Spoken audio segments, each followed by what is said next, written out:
அனைவருக்கும் இனிய காலை வணக்கங்கள். ஓம் திருமூல திருவடிகள் போற்றி போற்றி. திருமந்திரம் 4ஆம் தந்திரம் 5வது அத்தியாயம் சக்தி பேதத்தில் இன்று நாம் தொடர்ச்சியாக 1057வது மந்திரம் சிந்திக்க உள்ளோம். பாடல். போகம் ஜெய் சக்தி பொறி குழலாளோடும் பாகம் செய்தாங்கே பராசக்தியாய் நிற்கும் ஆகம் செய்தாங்கே அடியவர் நாடொரும் பாகம் செய்யானம் படர்கின்ற கொம்பே. போகம் செய் சக்தி புரி குழலாளோடும் பாகம் செய் தாங்கே பராசக்தி யாய் நிற்கும் ஆகம் செய் அங்கே அடியவர் நாள்தோறும் பாகம் செய் நாணம் படர்கின்ற கொம்பே. போகம் வாழ்க்கையிலே அனுபவிக்கின்ற இன்பங்களை எல்லாம் தந்தருள்கின்ற சக்தியாக இருக்கின்றால் அவருடைய கூந்தலை பற்றி சொல்கின்றார். சுருண்ட முடிகளை உடைய அப்படின்னு முதல் வரியில சொல்றாரு. அடுத்து பாகம் செய் அப்படின்றாரு. அப்ப சிவனிடம் தனது சரிபாகத்தை அங்கே கொண்டுள்ள பராசக்தியாய் நிற்கின்றார். பராசக்தி அதாவது பாகம் இரண்டாக பிரித்து அங்கே பராசக்தியாய் நிற்கின்றால் ஆகம் செய்தாங்கே அடியவர் நாள்தோறும் யாரு தினமும் மனதிலே இறைவனை சிந்தித்துக் கொண்டிருக்கின்றார்களோ முதிர்ந்த நாணம், பாகம் செய் நாணம்னா முதிர்ந்த நாணம், அவர்கள் இறைவனை எப்படி ஒரு கொடியானது படர்வதற்கு ஏதேனும் கிடைக்காதா என்று அல்லற்படுகின்ற முதிர்ந்த நாணம் கொண்டவர்களை படர்கின்ற கொம்பாக அவள் விளங்குவாள் அப்படின்னு இந்த இடத்துல சொல்ல வர்றத நான் உணர்கின்றேன். அப்ப அடியவர்கள் நாமெல்லாம் என்ன பண்றோம்னா அகத்திலே வழிபாடு செய்து உள்ளத்திலே இருத்தி நாள்தோறும் சிவனையும் அவளையும் நினைத்து உருகினால் படர்கின்ற செடிக்கு உதவும் கொம்பு போல இருப்பாள். இதை நாணக்கொம்பு, கொம்பு அப்படின்னு சொல்றாங்க. அப்ப இந்த பாடல்ல என்ன சொல்ல வர்றாருன்னா போகத்தை கொடுக்கிறாள், முதிர்ந்த நாணம் மூலம் இறைத்தடலை புரிபவர்களுக்கு நாணக்கொழும்பாய் இருக்கிறாள். இந்த இடத்துல சக்தியின் கூறுகள் நிறைய இருக்கு. நமக்கு சக்தி வழிபாடு மாரியம்மன்ல இருந்து உமை, கொற்றவை, காளி, துர்க்கை, சுதந்திர சக்தி, கௌரி, பரமேஸ்வரி, மனோன்மணி, சாமுண்டேஸ்வரி, மகாமாரி, மகாலட்சுமி, சரஸ்வதி, இதோடு இல்லாம கிராம தேவதைகள்லாம் இருக்குது. சப்த மாதர்கள், பிராமி, மகேஸ்வரி, கௌமாரி, நாராயணி, வராகி, இந்திராணி. அப்ப இந்த மொத்தத்துல இந்த திருமந்தத்தினுடைய தத்துவம் என்னன்னா இயங்காமல் இருந்தால் சிவம், இயக்கத்துக்கு வந்தால் சக்தி. இந்த திருமலர் சித்தர்களின் தலைவர் அப்படின்னு சொல்றாங்க. அப்போ சிவம் 5 தொழில்களை செய்ய சக்தியாக அன்னை பராசக்தி பல்வேறு ரூபங்களில் இருந்து துணை நிற்கின்றாள். இப்ப எப்படி ஒரு மனிதன் பிறக்கின்றான் அப்படின்னு பார்க்க போனோம்னு வச்சுங்களா, தாயும் தந்தையும் மனம் ஒன்றி உடல் ஒன்றி இசைவுடன் இருவரும் இன்புற்று புதிய உயிரை உருவாக்குகின்றனர். இன்பத்தில் உருவான துன்ப மண்குடத்தில் ஆன்மா உருவாகிறது. இதுதான் முக்கியமான விஷயம். இன்பத்தில் உருவான துன்ப மண்குடத்தில் ஆன்மா உருவாகிறது. கரு வளர்ந்து 9 ஓட்டைகளுடன் மனிதனாக உருவாகிறது. பச்சை மண் சூளையில் வைத்து செங்கல்லாக தீ மூட்டுபவர் போல, பச்சை மண் சூளையில் வைத்து செங்கல் ஆக தீ மூட்டுவது போல தாயின் வயிற்று சூளையின் சூட்டில் 300 நாட்கள் இருந்து மனிதனாக பிறக்கின்றது. அப்ப அதிலிருந்தே கூட அவள் பயணிக்கின்றாள். அவள் சிந்தனை வரும்போது நாம் படர்கின்றதற்கு கொம்பாகவும் இருப்பாள் என்பதை உணர்த்துவதாக இப்பாடல் இருப்பதாக அமைகின்றேன். மிக்க நன்றி. பாருங்கள் அம்மா, விந்தியா அம்மா, வணக்கம்.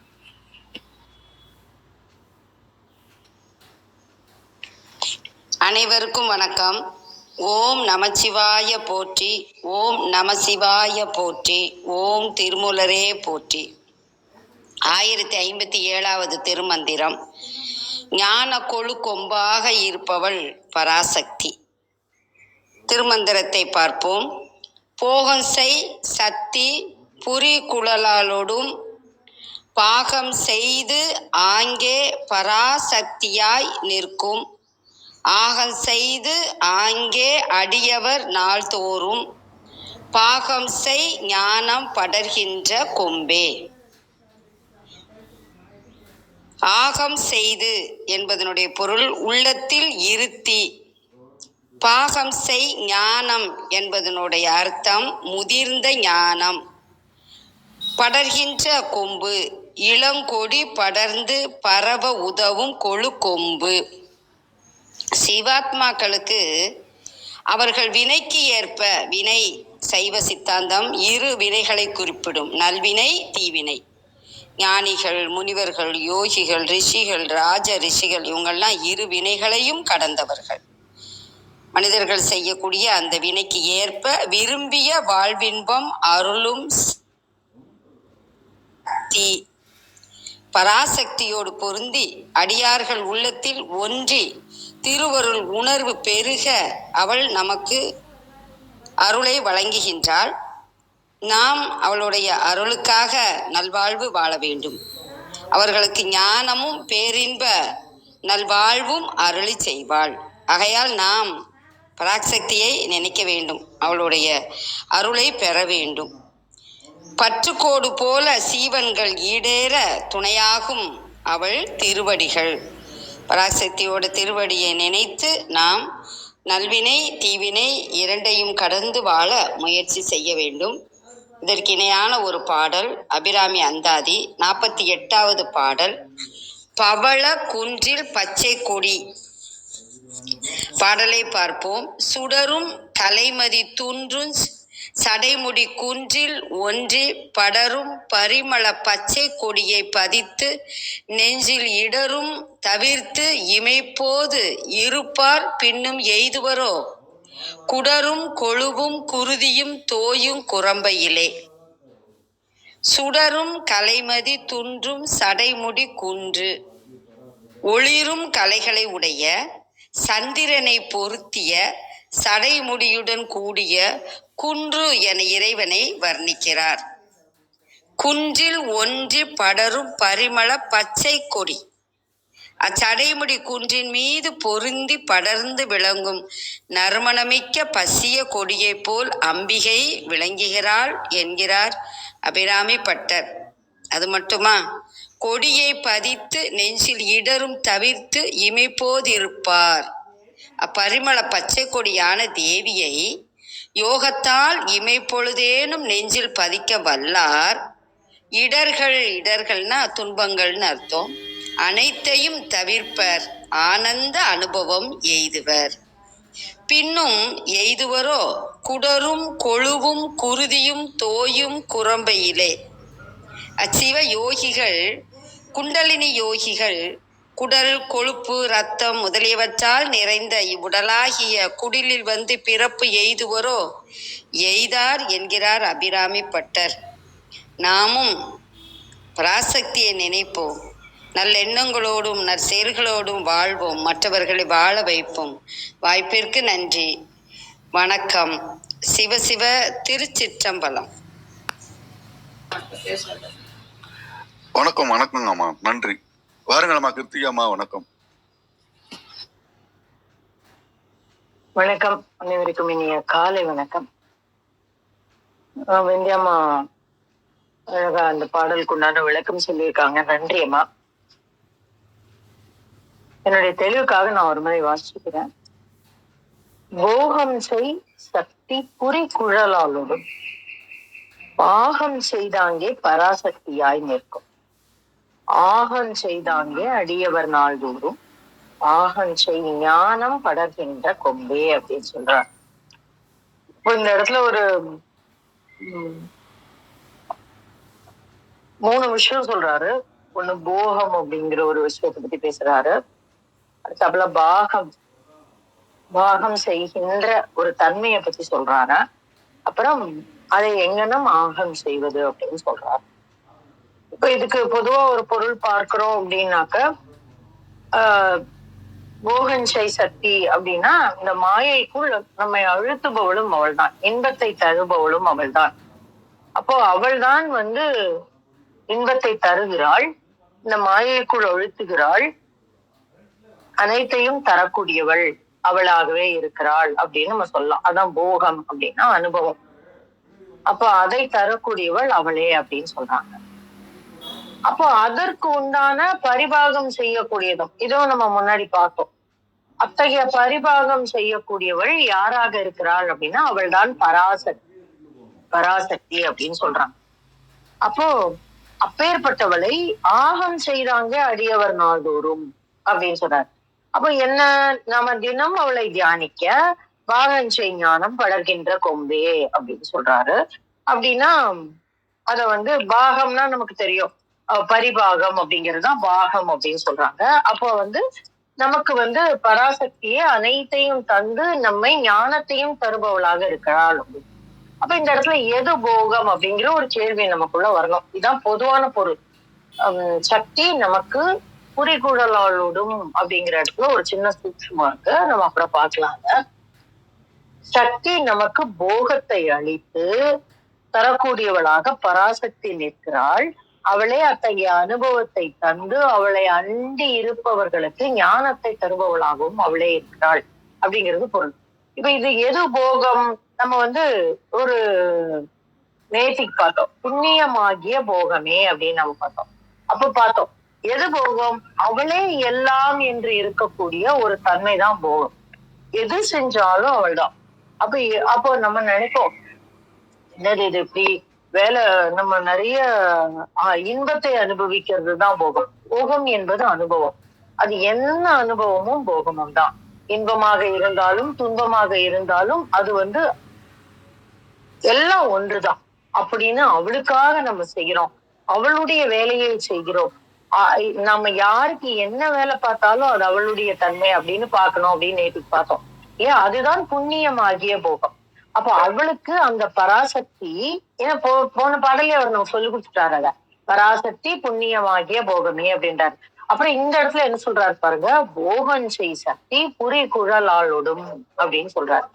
இப்ப இந்த புரி குழலாளோடும் அப்படிங்கிறது என்னது, புரிகுழல் அப்படின்னா என்னது, குழல்னா முடி. அப்ப புரிகுழல் அப்படின்னா என்ன அர்த்தம் அப்படின்னா, அந்த குழல் சுருண்டு சுருண்டு, ஒரு சிலர் பார்ப்பாங்க சுருட்டு தலை அப்படின்னு சொல்லுவாங்க. அதுவும் பெண்களுடைய குழல் சுருண்டு சுருண்டு இருந்ததுன்னா அது பேரழகை தரக்கூடியது. அப்போ இந்த இடத்துல அவர் என்ன சொல்றாரு அப்படின்னாக்க, போகன்சை சக்தி புரிகுழலாளோடும் அப்படின்னு சொல்றாரு. அப்போ எப்படி அப்படின்னாக்க, அது எத்தகைய குழல் அப்படின்னா அதுக்கு நம்ம அபிராமி பட்டர்கிட்ட போக வேண்டியிருக்கு. என்ன சொல்றாரு, கமல் பூங்கொடம்பு சாத்தும் குழல் அணங்கே அப்படின்னு சொல்றாரு. அப்போ கமல் பூங்கொடம்பு, அப்போ அந்த அந்த குழல் எப்படி இருக்குமா, அந்த புரி குழல் அப்படின்னு சொல்ற இடத்துல நம்ம எப்படி புரிஞ்சுக்கணும், அது அப்படியே மணக்கக்கூடிய அழகை தரக்கூடியது. அப்ப அந்த இடத்துல என்ன மாதிரி நம்ம உருவம் எடுக்கணும், அடுத்த வார்த்தையில சொல்றாரு, முத்தாரமும் பிச்சி மொய்த்து கரிய குழலும் அப்படின்னு சொல்றாங்க. அந்த குழல் கருப்பா இருக்கு, கமல் பூங்குடம்பு மணக்கக்கூடிய குழலாக இருக்கு, பூங்குழலாள் அப்படின்றாரு. அது நிறைய தேவியினுடைய சௌலபியத்தை, தேவியினுடைய அழக வர்ணிக்கும் பொழுது குழல் மிக முக்கியமான ஒரு ஒரு விஷயமா இருக்கு. அபிராமி பட்டர்கிட்டயும் இருக்கு. அப்போ அந்த மாதிரி இது புரிகுழல் அப்படிங்கிறதுனா அழகான கூந்தல். என்ன அர்த்தம் அப்படின்னாக்க, ஞானம். அந்த ஞானம் தான் முடி.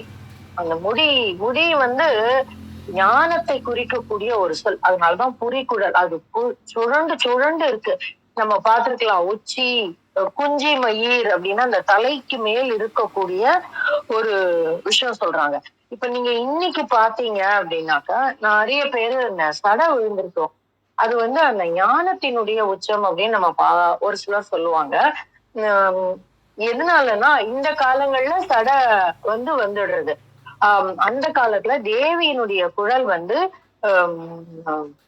அந்த அந்த அந்த அந்த மனத்தோடு அந்த இதோடு சுருண்டு விழுந்திருக்கக்கூடிய குழல் அப்படிங்கிறாங்க. அது வந்து குழல் வந்து என்றைக்குமே ஞானத்தோடு நீண்ட கருங்குழல் அப்படின்னாலே அது என்ன அர்த்தம் அப்படின்னாக்கா ஞானத்தோடு தொடர்புடைய ஒரு விஷயம். அதனாலதான் சொல்றாரு போகன் செய் சக்தி புரிகுழலாளோடும் பாகன் செய்தாங்கே பராசக்தியாய் நிற்கும். பராசக்தியுடைய தன்மை என்னன்னு பார்த்திருக்கோம். அபிரிமிதமாக எதையும் தரக்கூடியவள் அப்படின்னு நம்ம பார்த்திருக்கோம். சோ அந்த மாதிரியான ஒரு விஷயத்த நமக்கு வந்து அவ என்ன பண்றா அப்படின்னாக்க நமக்கு பாகம் செய்து தருகிறாள். எங்கனம் பாகம் செய்து தருகிறாள்? நம்முள்ளேயே இருக்கா. அதான் சொல்றான், அன்றே தடுத்து என்னை ஆண்டு கொண்டாய். என்னைக்கு நான் தான் என்கின்ற உணர்வோடு பிரிந்து வந்தேனோ அன்றே என்னை தடுத்து நீ ஆண்டு கொண்டாய். அப்ப நீ என் கூடவே தான் வந்திருக்கா. எப்படி வந்திருக்கா? குண்டலினி என்னும் ஆற்றலோடு வந்திருக்கிறாள் இல்லையா? அவள் தான் உள்ளே அமர்ந்து கொண்டிருக்கிறாள். அத்தகைய பாகன் செய்தாங்கே பராசக்தியாய் நிற்கும் ஆகன் செய்தாங்கே அடியவர் நாள்தோறும். அப்ப அது அது நம்ம என்ன என்ன செய்யணும்? அந்த பாகம் செய்து நமக்குள்ள இருக்கக்கூடிய அந்த சக்தியை நாம் தினமும் வளர்க்க வேண்டும். அந்த வளர்க்கும் பொழுதுதான் எப்படி அந்த போகன் செய் புரிகுழலோடு சேர்ந்து, அதாவது இந்த இடத்துல ஞானத்தை பற்றி கொள்ள வேண்டும். ஞானத்தை பற்றி கொள்வது எங்கனம்? அனுபவத்தை பெறுவதன் மூலம். எது அனுபவம்? முன்னாடி சொல்லிட்டாரு, புண்ணியமாகிய போகத்தை. புண்ணியமாகிய போகமே அது எப்படி நார்மலா பண்ணலாம். ஞானத்தை பற்றி கொள்றதுக்கெல்லாம் பெரிய விஷயம்லாம் இல்ல. எது செய்தாலும் அவளே அப்படிங்கிற ஒரு அனுபவத்தை, அந்த ஒரு ஞானத்தை பற்றி கொண்டால் போதும் நம்மால் என்ன செய்ய முடியும் அப்படின்னா பக்தியில திளைக்க முடியும். அந்த பக்தி நம்மை ஞானத்தோடு இருத்தி விடும். அதனாலதான் சொல்றாரு பாகஞ்சை ஞானம் படர்கின்ற கொம்பை. அப்போ அதுல அந்த இடத்துல பிடிச்சுட்டா போதும் அவளை. என்னைக்குமே கொடி வந்து மேல் நோக்கி படரணும் அப்படின்னாக்கா அதுக்கு ஒரு கொம்பு வேணும். அது யாராக இருக்கிறாள் அப்படின்னா அவளாகத்தான் இருக்கிறாள் அப்படிங்கிற ஒரு பார்வையை பார்க்கலாம். சோ இந்த இடத்துல அவள் ஞானமாக இருக்கிறாள். புரிகுழல் அப்படிங்கறதுல ஞானத்தோடு தொடர்புடைய ஒரு செயலாக நாம் பார்க்க வேண்டும். அது ஒண்ணு. ரெண்டாவது, அவள் அத்தகைய ஞானத்தை நமக்கு அனுபவமாக தருபவள் யார் என்றால் அன்னை பராசக்தி. அவள் எங்கனம் அதை தருகின்றாள் அப்படின்னா அதற்கு நாம் செய்ய வேண்டியது எல்லாம் அவளை பற்றி கொள்வது. அதற்கும் கொம்பாக அவளே இருக்கிறாள் அப்படின்னு ஒரு ஒரு ஒரு ரொம்ப சூட்சுமமான விஷயம்தான். ஆனா அது ரொம்ப எளிமையான ஒரு வார்த்தையில நமக்கு சொல்ல வைக்க ட்ரை பண்ணியிருக்கிறாரு திருமூலர். நம்ம அவளை எப்படி பற்றி கொள்கிறோமோ அப்படி அவள் நம்மை காப்பாற்றுவாள் அப்படிங்கிறது. இததான் வந்து அபிராமிப்பட்டர் சொல்லுவாரு, கொடியே இளவஞ்சி கொம்பே. அது என்ன, கொடியும் அவதான் கொம்பும் அவள் தானா? அததான் சொல்லுவாரு அவரு, கொடியே இளவஞ்சி கொம்பே எனக்கு வம்பே பழுத்தபடியே மறையின் பரிமளமே பனிமாலிமையப்படியே பிரமன் முதலாய தேவரை பெற்ற அம்மே அடியேன் இறந்து எங்கு இனி பிறவாமல் வந்து ஆண்டு கொள்ளேன் அப்படின்னு சொல்றாரு. அப்போ அவள்தான் கொடி, அவள்தான் கொம்பு, அவள்தான் வேதத்தின் நாயகி, அவள்தான் மணக்கக்கூடிய அதாவது வாழ்வை அனுபவமாக்கக்கூடிய மறையின் பரிமளமும் அவள்தான். பனிமாலிமைய பிடியே 2 நாள் முன்னாடி பார்த்தோம் கரி அப்படின்னு பார்த்தோம் இல்லையா? அதற்கு உண்டான ஒரு சொல். மொத்தத்துல சாரம், திருமந்திர சாரம் தான் அபிராமி அந்தாதி. ஒரு வார்த்தையும் ஒரு பாடலையும் நம்ம எடுத்து சொல்ல முடியும். அத்தகைய ஒரு பாடலை உங்களோடு பகிர கிடைக்கும் ஆலைகளுக்கு நன்றி சொல்லி என்னுடைய பகிர்தலை முடித்துக்கிறேன். நன்றிங்கம்மா. ஐயா தமிழீசன் அவர்கள் நம்ம சாட் பாக்ஸ்ல கொடுத்திருக்கிறாங்க. போகம் 2. 1 வெளியே மனம் சென்று கொண்டு அனுபவிப்பது. 2வதாக மனம் ஆன்மாவுடன் கொள்ளும் போகம். மனம் என்பது சக்தி, பராசக்தி. அதுவே மாதைக்கும் ஞானத்துக்கும் காரணமாக உள்ளது.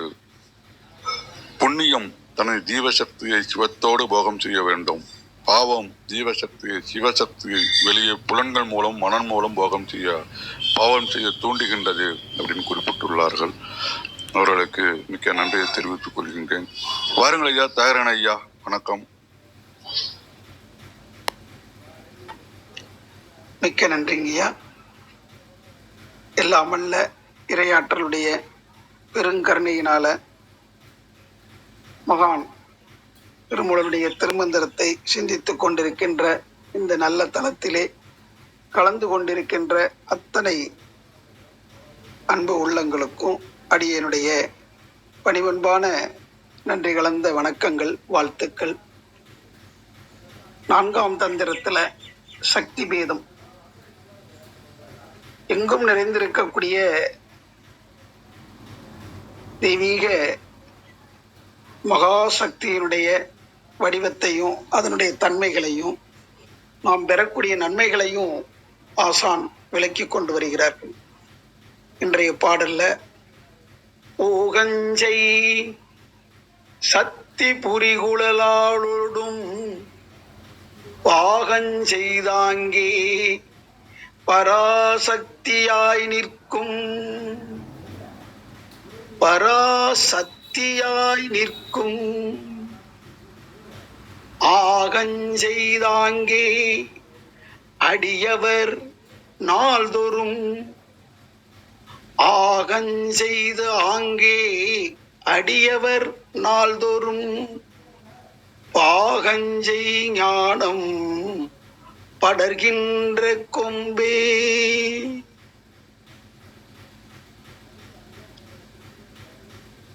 இறைவனுடைய திருவருளால இந்த உடல் எவ்வளவு அற்புதமாக வடிவமைக்கப்பட்டிருக்கிறது என்பதை பார்க்க வேண்டும். உலக இன்பங்களை அனுபவிப்பதற்கு தக்கவாறு நமக்கு பஞ்சேந்திரியங்கள் கொடுக்கப்பட்டிருக்கிறது. அதன் மூலம் அந்த பஞ்ச புலன்கள் என்று சொல்லக்கூடிய அளவுல எல்லாவற்றையும் அனுபவித்துக் கொண்டிருக்கிறோம். இன்பத்தை நாடி செயல்கள் செய்கிறோம்.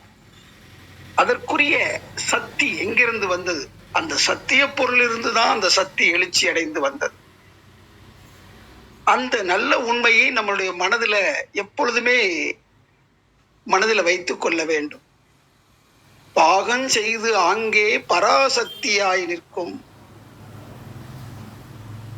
பகுத்து பகுத்து பார்க்கிறோம். அணுவாக இருக்குது, அதுவே காற்றாக இருக்குது, அதுவே நெருப்பாக இருக்குது, நீராக இருக்குது, நிலமாக இருக்குது. ஆனா எல்லாமாகி இருந்தாலும் யாதுமாகி நின்றாய் என்ற அளவுல அந்த பராசக்தி தான் எல்லா வடிவமாகவும் தோற்றங்களாகவும் பல மாற்றங்களாகவும் நிகழ்ச்சிகளாகவும் இயங்கிக் கொண்டிருக்கிறது.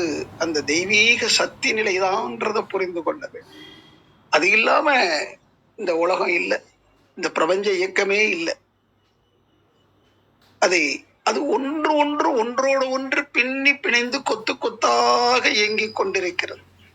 தனித்தனியாக இயங்கிக் கொண்டிருந்தாலும் அத்தனையுமே ஒரு கோர்வையாகத்தான் இருக்கு, பின்னி பிணைந்துதான் இருக்கு.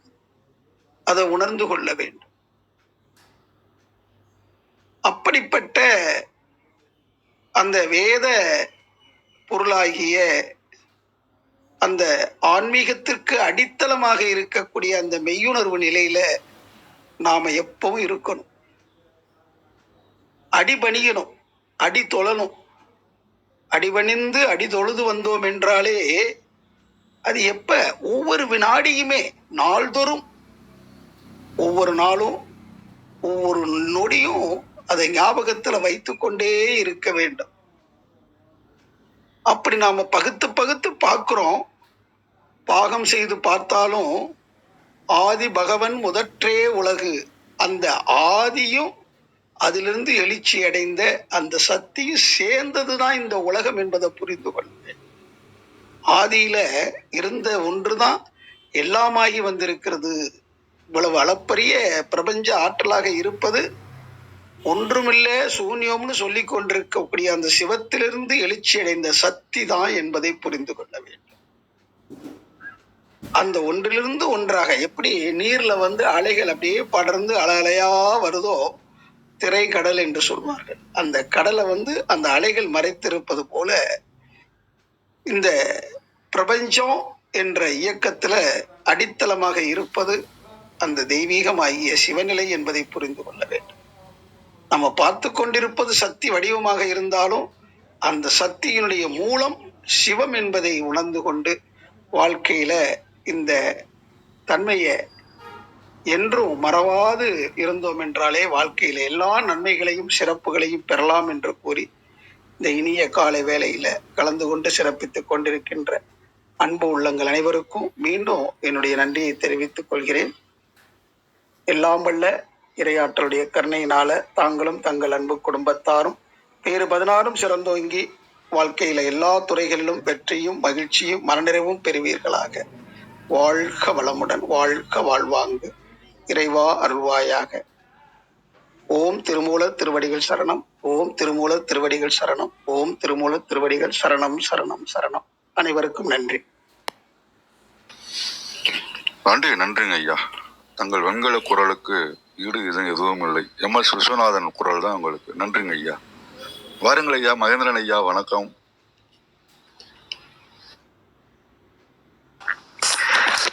வணக்கம், அனைவருக்கும் வணக்கம். எல்லாரும் பேசியாச்சுங்களா ஐயா? இல்லைன்னா நான் ஒரு எல்லாரும் பேசியாச்சுங்க ஐயா. நல்லது. நான் சுருக்கமா அந்த பாடல் இப்பதான் பேச முடியுமா? பாடல் வேணா இப்பதான் பாக்குறேங்க ஐயா. நான் வேணா பாடல் மட்டும் அப்படியே படிச்சிடுறேன் நானு.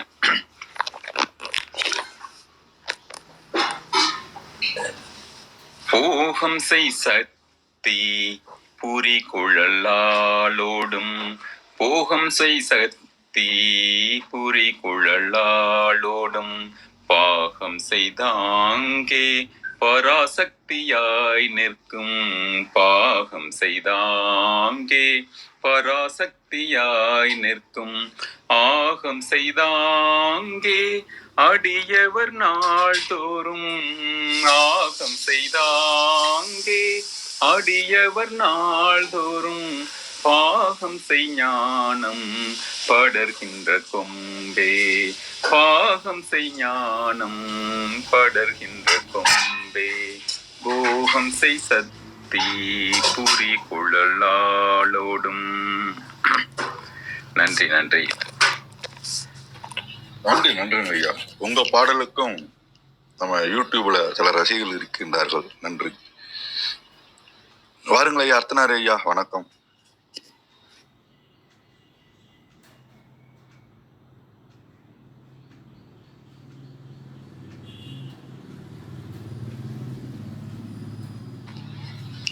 அர்த்தனார் ஐயா மீட்டிங்ல இருக்கீங்க. வரேங்க சார். வணக்கம். கேக்குதா? கேக்குதுங்க ஐயா. இன்னைக்கு நம்ம ஓத போற பாடல் அபிராமி அந்தாதியோட 10வது பாடல். நின்றும் இருந்தும் கிடந்தும் நடந்தும் நினைப்பது உன்னை, நின்றும் நினைப்பது உன்னை, இருந்தும் நினைப்பது உன்னை, கிடந்தும் நினைப்பது உன்னை, நடந்தும் நினைப்பது உன்னை, நின்றும் இருந்தும் கிடந்தும் நடந்தும் நினைப்பது உன்னை, என்றும் வணங்குவது உன் மலர்த்தாள், நின்றும் இருந்தும் கிடந்தும் நடந்தும் நினைப்பது உன்னை, என்றும் வணங்குவது உன் மலர்த்தாள், எழுதாமறையின் ஒன்றும் அரும் பொருளே அருளே உமையே, எழுதாமறையின் ஒன்றும் அரும் பொருளே அருளே உமையே, இமயத்து அன்றும் பிறந்தவளே, அழியா முத்தி ஆனந்தமே. சிவா திருச்சிற்றம்பலம். நன்றி. நன்றிங்க ஐயா. நன்றி. அனைவருக்கும் மீண்டும் ஒரு முறை காலை வணக்கங்களை தெரிவித்து மீண்டும் நாளை காலை சந்திப்போம் சிந்திப்போம். தலம் நிறைவுறுகின்றது. 5, 4, 3, 2, 1.